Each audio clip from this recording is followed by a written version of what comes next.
Before I spoke a word, you were singing over me.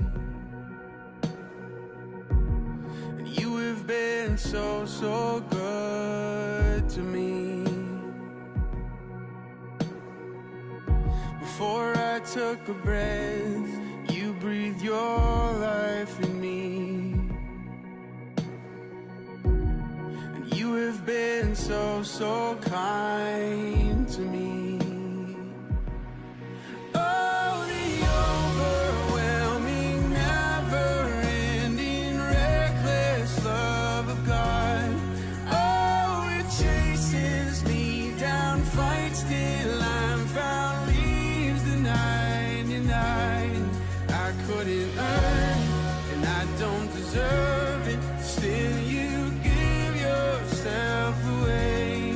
Oh, the overwhelming, never-ending, reckless love of God.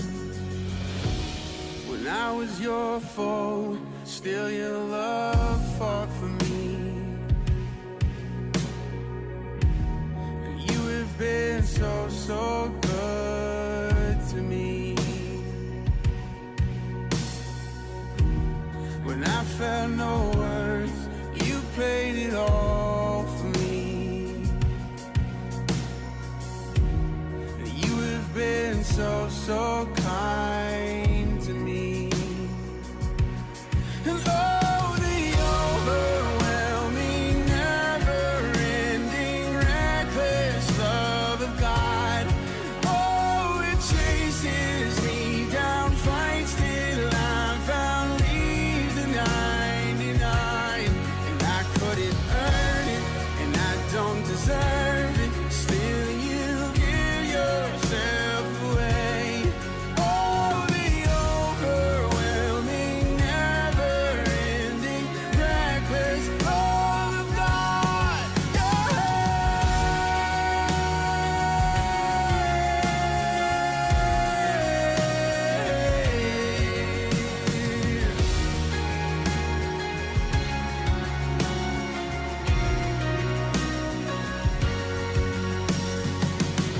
There's no shadow you won't light up, mountain you won't climb up, coming after me.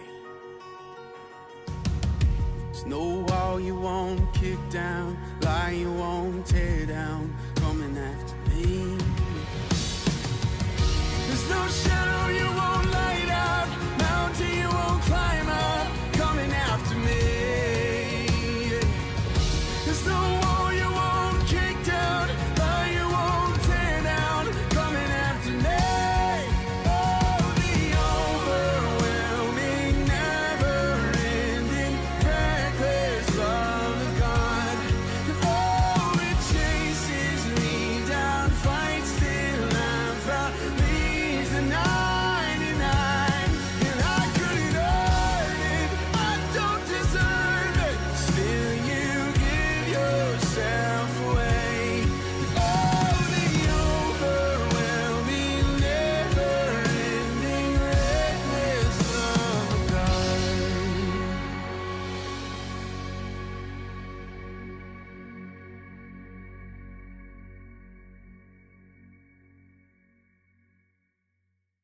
Hello, Cornerstone Kids, and welcome to Kids Church. My name is Miss Rachel, and I am so excited to be here with you today. You know what also is exciting for me?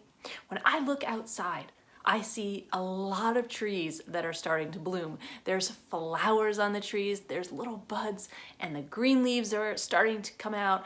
I see the grass is starting to grow. I see flowers that are blooming. All of those things make me so happy. It's just like the start of spring is also the start of new life. We had trees that had no leaves on them and now are coming to bloom again. We had all of these flowers, these bulbs that were in the ground for a year, all of a sudden are now coming back to life and are flowering, and all of the beautiful blooms are coming out, and it just makes me excited. It makes me feel like there is hope, that there's new life. And when we've been looking at these lessons in the Bible over the past couple of weeks, we went through Easter, which was all about new life, right? We watched the story about Jesus and his death, and then his resurrection, right? Which is, again, it's about new life. And we've been talking all about the church. Not just Cornerstone Church, but the church and how the church started. And we saw that the Holy Spirit came on the disciples after Jesus went back to heaven. And we started to see that the people started preaching and teaching about Jesus. And the church, which is the group of people who believe in Jesus and who know and follow him, started. And now we're seeing it grow and grow and grow. Today we're going to talk about a little bit of a problem that was happening with the church. But what we're going to do first is we're going to play a game. And the game is going to be whether you kind of tell me if what I say is true by showing me a thumbs up, or false, which means not true, by giving me a thumbs down. I have a couple of statements here. I would like you to tell me if this is true or if it's false. If you know anything about animals, you might do a good job with this. Here we go. Here's our first question. Or it's not a question, it's a statement. Here we go. The heart of a shrimp is in its tail. You know what a shrimp is, right? You've probably eaten them. Maybe you have, maybe you haven't. But tell me if it's true. Give me a thumbs up if the heart of a shrimp is in its tail. Is that true or is that false? All right, 3, 2, 1. Show me your thumbs. Okay, I'm sure some of you got that right if you said that that's false. A shrimp's heart is in its head. Our heart is in our chest, but this one is talking about a shrimp, and its heart is in its head. So that one was false. It's not in its tail, it's in its head. Okay, here's another one. These are all animals. So if you've been watching any type of animal shows lately, you might get these correct. A snail can sleep for up to 3 years. That's a long time. I would love to sleep for 3 years, but this is a snail. A snail can sleep for up to 3 years. Is that true or is that not true? False. 3, 2, 1, show me your thumbs. I'm gonna say for everyone that gave a thumbs up, you're absolutely correct. Not every snail, but there is a certain type of snail that likes to burrow into the ground and wait for the weather to be warmer. And I guess when they can't find warmer weather, they just keep sleeping. It's called hibernating. A lot of animals do it. And here we see that snails do it as well. All right, here we go. This one's about slugs. Slugs have 4 noses. True or false? Slugs have 4 noses. 3, 2, 1, show me your thumbs. If you gave a thumbs up, you're correct. Slugs do have 4 noses. Wow, I don't know what they do with all of those noses, but they must be really good at smelling things. All right, this one's about a sloth. A sloth. What do you know about a sloth? Well, if you can tell me, it takes a sloth 1 week to digest a meal. So when it eats, how long does it take for that food to go all the way through its body and digest? Does it take 1 week? Give me a thumbs up if you think it's a week. Thumbs down if you don't think it's a week. All right, 3, 2, 1, show me your thumbs. For everyone that has a thumbs down, you're correct. Because you know what? It takes almost a month. It goes from 2 weeks all the way to a month for 1 meal to digest. We know sloths are very slow, and even their eating habits are very slow as well. All right, this one is actually an interesting one. I actually looked this one up, but here we go. Bats, you know what a bat is, always turn right when leaving a cave. So when you see bats flying out of a cave, do they always go right? Do they make a hard, sharp right turn? If you think they do, give me a thumbs up. If you don't think they do, give me a thumbs down. 3, 2, 1, show me your thumbs. It's thumbs down. Now, there is some people who thought that they always turn left, but it's actually, a lot of times they turn left, but sometimes they turn right or go straight. There's no really direction they always head, but they all go in the same direction when they leave the cave because they use echolocation, so they have to all head in the same direction so that they don't get mixed signals where they're going. All right, here's the last one. Giraffes have no vocal cords. Giraffes have no vocal cords. Do you think a giraffe has no vocal cords? Would be a thumbs up. If you think that's false, give me a thumbs down. 3, 2, 1, show me your thumbs. And that one is correct. A giraffe has a voice box, but if you remember, the giraffe has such a long neck.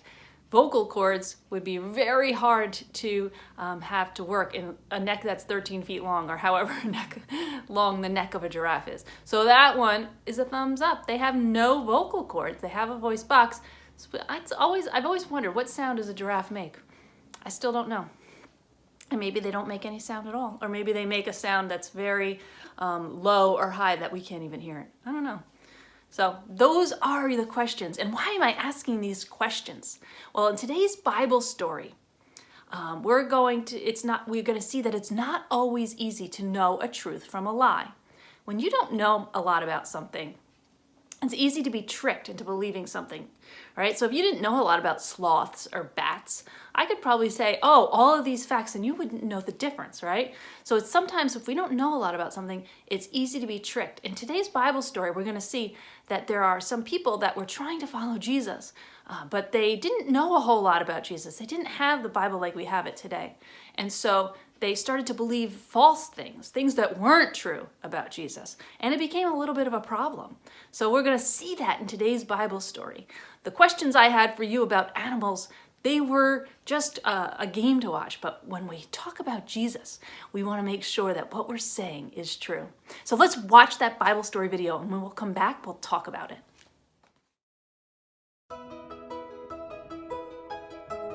Paul had shared the good news about Jesus in Corinth.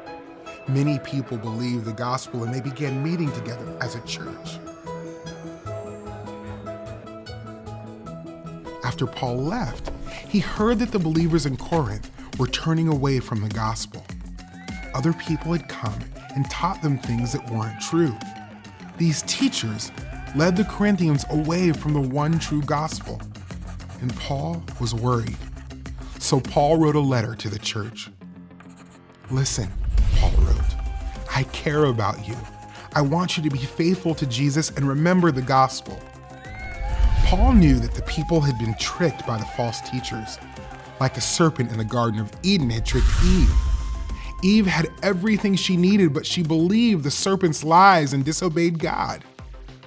The Corinthian believers had everything they needed, the good news of the gospel, yet they were turning away to listen to wrong teaching. I'm not a great speaker, Paul admitted, but I know what I'm talking about.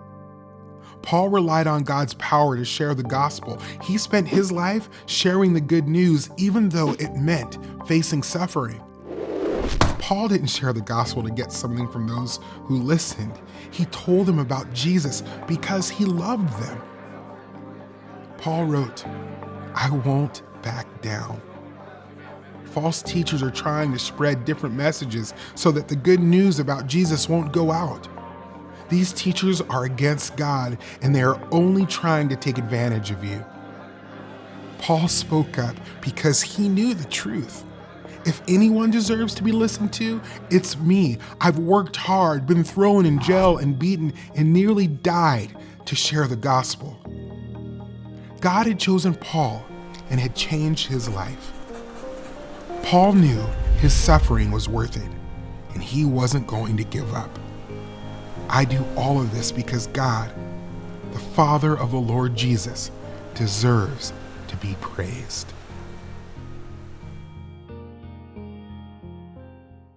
Sharing Jesus with the world is not always easy.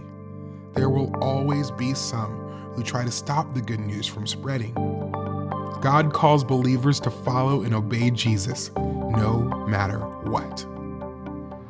Welcome back. What did you think about that story? we saw that Paul had been to a church in a place called Corinth. He had told them the good news about Jesus. He had told them about how their salvation was a free gift, that Jesus had come, he came to earth, he lived and he died, and all of the wonderful parts about the gospel, which is the good news about Jesus, and how he came back to life, and how he can forgive sins, and told them all of those things. But then after he left, some other people came in and started teaching what they told them was about Jesus, but what really wasn't the truth about the gospel. They were called false teachers. Remember, we played the true or false game, and it ended up being that the false things were not true. So Paul was a little bit upset, and he wrote them a letter, and he was telling them that they shouldn't be tricked. They shouldn't be deceived. Now, he compared it to another story that we had read in the Bible. Do you know what that story was? And there's a hint right over my shoulder.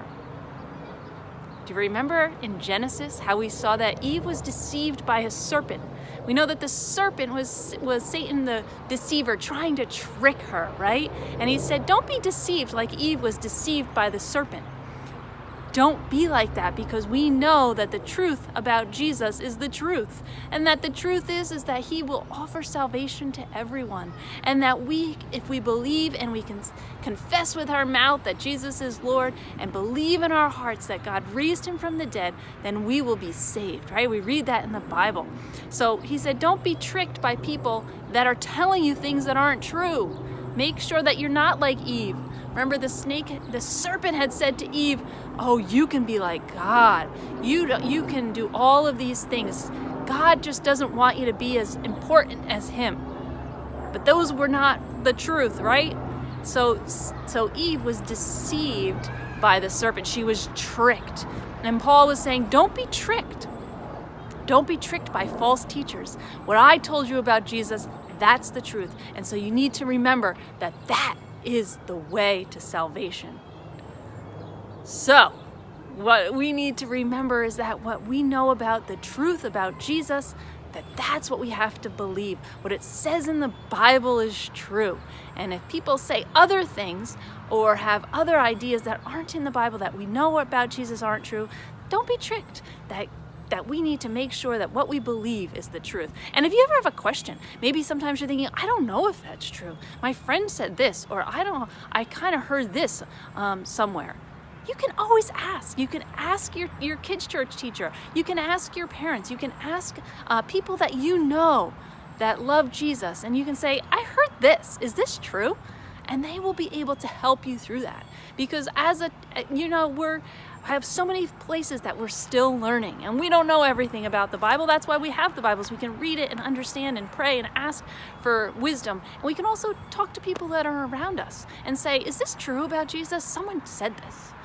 Our questions from kids is also about this. Pastor Brian is going to talk about how Jesus is the only way, and that he is the truth, and that Jesus is truth. So listen to this question and listen to what Pastor Brian has to say. And after that, we're going to go over our verse that we've been learning.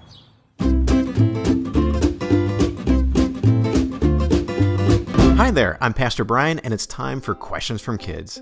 Miles from Sonoma, California asks, one of my classmates has different beliefs about God than I do. How do I know what is really true? Miles, that's a great question. A lot of times people around us have very different beliefs than we do. There are different religions, and sometimes some people think that all religions are true. They're all equal. They're just different ways to explain what is true. But that's a problem for us as believers. We know that in today's Bible story, for example, we saw that God gives us the power to stand up for the gospel. And that includes standing up for what is true and standing against what is not true. See, the problem for us as Christians is that Jesus claimed to be unique. He said that he is the only way a person can be saved. There's no other way to God but through Jesus. So these other religions that suggest there's another way to God, to be right with God, apart from Jesus, can't be true. Either Jesus is right and all the other religions and beliefs are wrong, or Jesus was wrong, and it really doesn't matter. But we know that Jesus was not wrong. We know that Jesus is right. So can we know that Jesus was true then? Well, yes, we can. And really, I think the greatest evidence that Jesus is right, that we're right to follow him, we're right to reject all these other beliefs and religions, is the Bible. Think about the Bible. It's one book that was written over a couple thousand years by over 40 different authors on 3 different continents in 2 languages, and yet it has one cohesive story without error. There's no compromise or error. It's one story about God's plan to save people through Jesus. That is great evidence that the Bible is reliable. But even more than that, there's other evidence to support the Bible, evidence to support the resurrection, evidence to support the accounts in the Bible that it's a true story. So there is plenty of reason based on the Bible alone to know that Jesus is true, that we're right to follow him. But there's another great example of evidence, and it's our changed lives. Think about the power that we've experienced in God changing us. The forgiveness, the peace, the joy, all this just proves even further that Jesus is right, that Jesus is real, that we're right to follow him. So here's a question back for you. How well do you know the Bible? What can you do to better understand God's Word?